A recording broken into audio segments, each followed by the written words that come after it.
With anything, it's important to never underestimate how stupid people can be. Now, generally, developers can be intelligent people. You know, they've gone to university, they've got degrees in electrical engineering, things like this. But that's not to say that they don't have moments of blinding stupidity.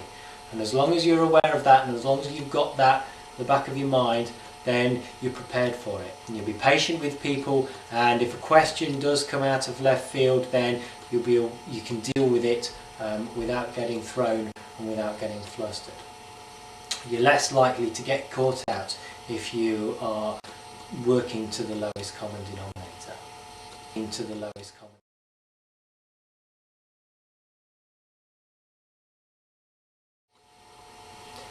Often with developer training you can have quite a broad skill set across the people that are taking part. Not everybody that's coming onto the training is a programmer.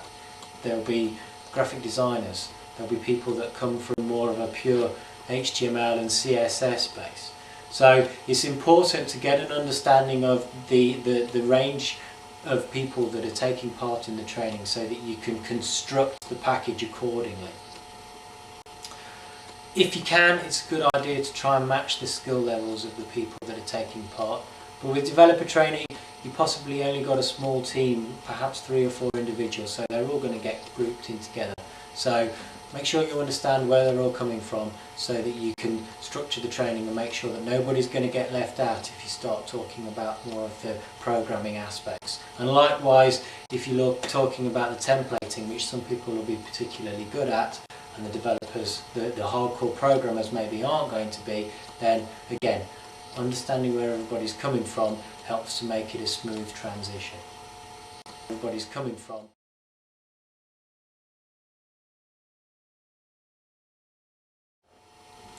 People learn best by doing.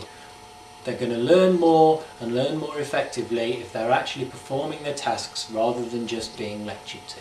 And that sits at the heart of all of the training that Odin Solutions puts together.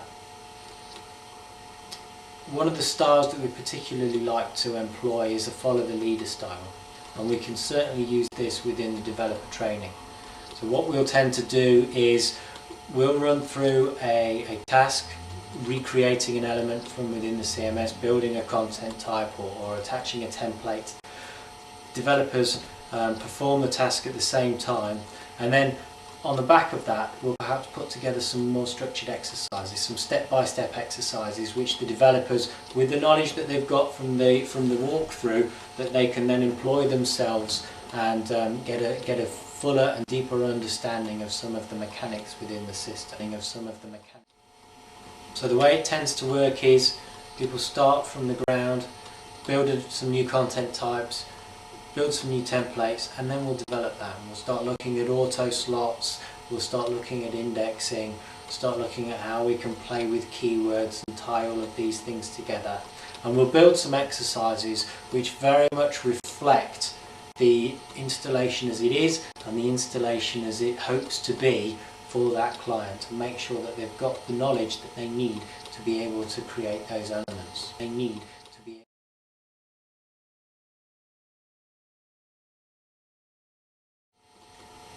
People like to learn, but they only like to learn things that they're interested in. Now, with the developer training, the guys are more likely to engage with it because they come from a techie background and it ticks the boxes for them. It's some new bits of code that they can learn and things like that. But at the same time, you need to bear in mind, CMS developer training is not the most scintillating thing in the world. Not everybody is going to be completely on board with it. So you need to make it as pleasurable and as relaxed as you can. Otherwise, people are just going to switch off and they're not going to get the best from it. And they're not going to get.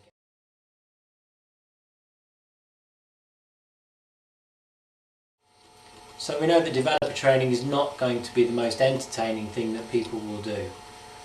But we can make it enjoyable, we can keep it relaxed, we can keep it informal, and we can make sure that people get from it as much as possible. And one of the important things is to be relaxed and confident in the way that you deliver the training. That way people believe that you know what you're talking about. And if they think that you know what you're talking about, then they're going to have more confidence in the things that they're learning. Always encourage questions. Make sure that people have plenty of opportunity to fill in any gaps that they might have. There's nothing worse than skipping through the training with people not being able to just ask that little question which maybe would have made things make sense to them so much easier. And also try and maintain the right pace. It can be quite difficult, and it can be quite easy to get bogged down in the minutiae of a particular approach or a particular solution. It's important to try and avoid this. Keep things moving, keep things at a pace where there's always something new to talk about. That way people will stay engaged, and they'll get more from the session. And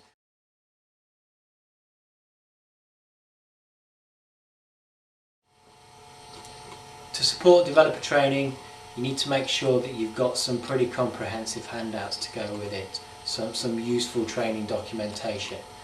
It needs to reflect the installation, and it needs to adhere pretty closely to the tasks that people have been performing, so that they've got a point of reference, something to come back to when they're trying to recreate these things themselves.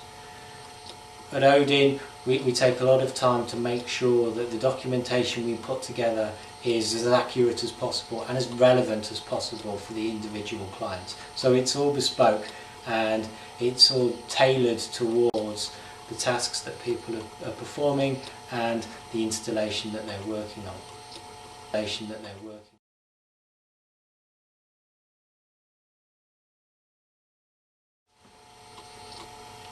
So to summarise all of this, you need to make sure that you have a firm understanding of the installation.